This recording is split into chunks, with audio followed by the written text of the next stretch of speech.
Alright, so let's compare the benefits of Conqueror versus Electrocute. What Electrocute does is after 3 hits, you get a bit of bonus damage. It's pretty low base damage. Let me see. And it's got a pretty shitty AD ratio.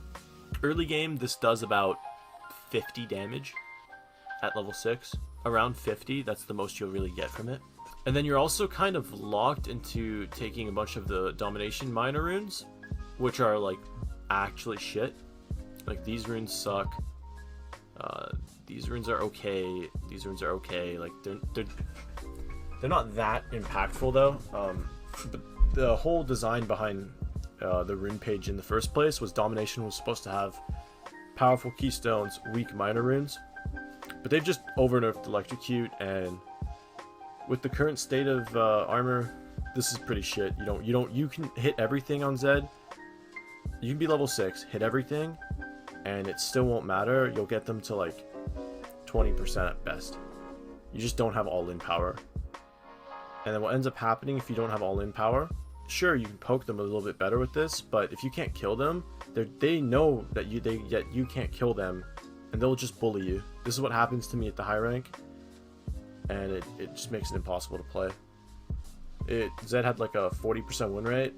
I was doing really bad with Zed in Challenger. I was doing Electrocute every game.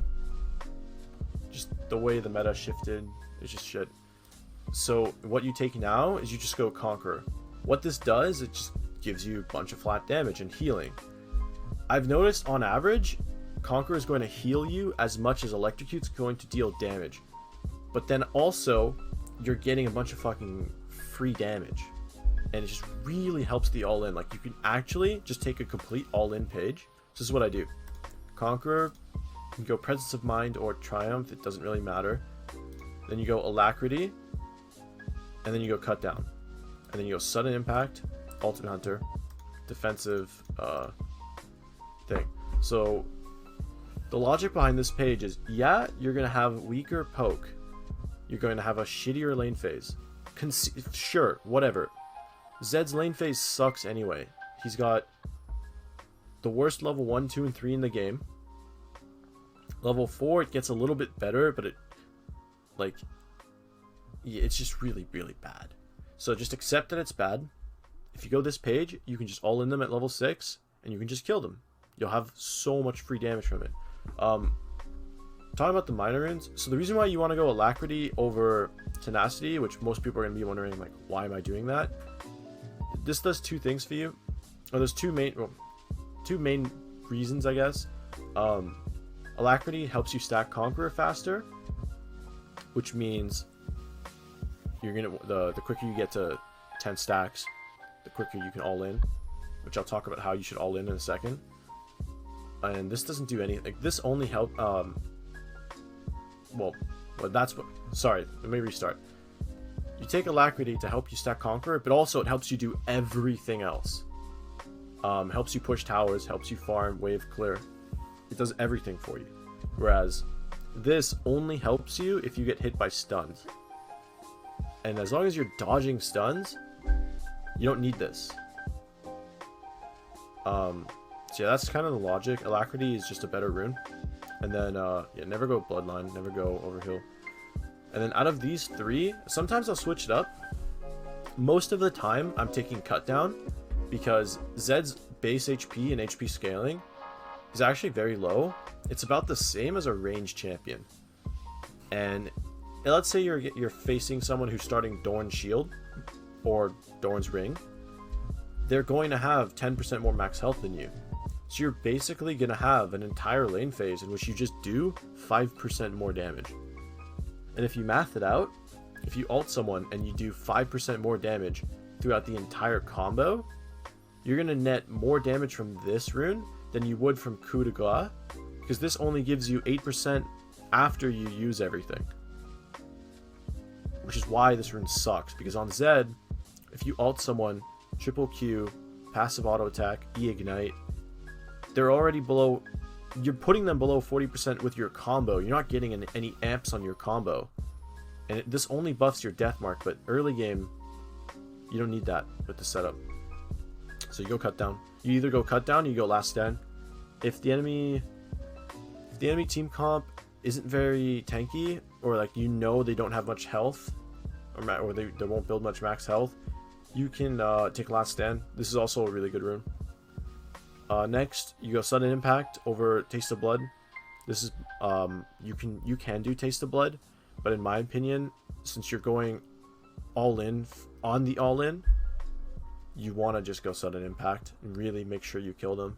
And then ultimate hunter, so you have more ults, so you have more all ins. That's why I take this rune page. Nothing really changes beside this. Sometimes I will take tenacity, and that's about it. I've changed these, obviously. That's pretty much... Electrocute is just bad. Like, it just doesn't... You don't have all-in power. Your poke is okay, but like... Poke isn't that meaningful right now with all the sustain and TP and stuff like that, and ways to recall. And Zed's a weak laner, so enemy laner can easily recall. It just sucks. Oh yeah, and let's go over builds real quick. Items. So when you're doing Conqueror Zed, you don't need Last Whisper second anymore. I used to go Ghostblade Last Whisper, like LDR, back when I used to do Electrocute, just because armor fucks you so bad when you do that setup. But yeah, with Conqueror, you have enough damage to kill 3 Seekers. Because the thing is, right? Let's say you blow your load. You ulted them, you triple Q'd them. Let's say they barriered and you didn't kill them. You don't have to leave. You can sit there, keep autoing. You have Conqueror. Your autos do a ton. You're healing a ton. You don't have to leave. Right? So it just adds... You're basically still a champion even when you don't have your combo, which is a big deal. You'll get a lot of kills like that. Anyway, back to the build. Let's create a new block. I'll show you the build path. So first item, Dirk. Your second item, Warhammer, standard. And then here, this is when you branch off and you actually want to buy cooldown reduction boots. Because with the old rune page, you would always go Transcendence for that 10% at level 10. Here it is. But with this page, you have no cooldown reduction, which is a problem on Zed. You're very cooldown reduction or CDR reliant, because your W cooldown is extremely long and you're ult reliant. So you really need to buy cooldown reduction boots with this build. No other boots really work. I've tried other boots and maybe gone Cleaver with defensive boots. It's slow, you stop your snowball, and you're weaker. So always go cooldown reduction boots. Now you have to decide, do you have kill pressure? If yes, you upgrade your pieces to Duskblade. If no, you upgrade to Ghostblade. The reason why is pretty self-explanatory, but this gives you more damage. This gives you roam power. A lot of people don't know this, but Ghostblade is 650 gold inefficient in terms of combat stats. So, quick math. Enemy laner has Seeker's Arm Guard. They're getting 550 free gold of stats, of combat stats through this item. You rush Ghostblade. You're losing 650. You're now effectively 4 kills behind them in combat stats, and you don't even realize it. This item is really bad. That's why I try to avoid upgrading Ghostblade unless I'm giving up on killing my laner. Anyway. But after you go, let's say you went Ghostblade first, then you go Duskblade. You always go these two, after these 3 items, you always get these 2 items. So you should have, your build now should look like this. This should be your build. Now you have choices, you have options, decisions to make. Do you need Edge of Night? Do they have like a Rakan? Do they have like Elise? Do you really need that spell shield? If yes, obviously you go Edge of Night. If you don't need it, what I like to do is actually just go Umbral Glaive. This gives you enough damage and with the cooldown reduction, you'll be capped at 40% with this build. You can one-shot any squishy.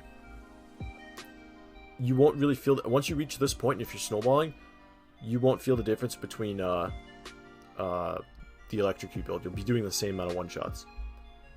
And then, okay, let's say you did this build, you're snowballing. You can either, at this point, if they don't have that much armor, get the Edge of Night, or just go Last Whisper if they do have armor. And then you should. This is like insane. Like the level of damage you'll have with this build, this late, is crazy. This is when I usually win most of my games around this item point, the 3rd to 4th item point. You're spiking really hard. So yeah, next, get your lethality item. So now your full build, your full lethality maxed out. The last thing I like to do is sell boots, because you don't need boots on late game Zed. Without boots, with your W resets, you can actually manage team fighting completely fine. The only thing you need to be worried about is making sure you're actually at the team fights, since your map mobility gets slightly weaker without boots. But this is boots if you think about it. 40 MS out of combat. So you can, as long as you have Ghost Blade, you can sell boots pretty easily on Zed. But yeah, Death Stance. This item now is so good on Zed. Against AP champs. More specifically. Because, so now you're still 40% cooldown reduction. But you're getting the armor and magic resist and a ton of healing. What ends up happening with Death Stance is it's kind of like a Maw replacement. Maw is a really, really bad item. Like, I don't know why Riot keeps this item so shit, but it doesn't have enough MR to be useful. Doesn't have enough healing for the MR to matter. Doesn't have enough damage. And it's really, really expensive for what it is. And the shield is worthless late game. Like, it's not going to do anything for you. With Death Stance, you're going to heal more than the shield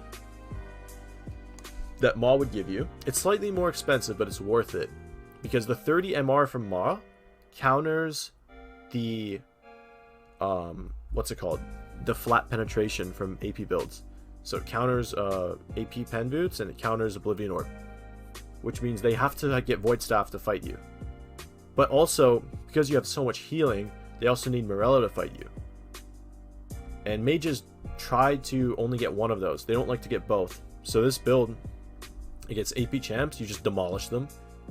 It's very, very good. You actually have a way to outscale mages now with the new Death Stance. I kind of like it. If you don't think Death Stance is the move, let's say they're not very... let's say they have no AP. Sure. Then you'd sell boots and just go Black Cleaver. It sucks to overcap your AD a little bit, but overcap your cooldown reduction, but it's only 10%, and once you have both percent pen items, you can kill tanks, and like you can kill literally anything in the game once you reach this point. And then theoretically, the game is still going on. You can just sell Umbroglaive and then get a Guardian Angel. Do I have it here? You can go Guardian Angel, which is pretty good. Where is it? Well, okay, I can't find it. But you can either go Guardian Angel, you could go Sanguine Blade, or you can go PD. Those are there's 3 options if you want.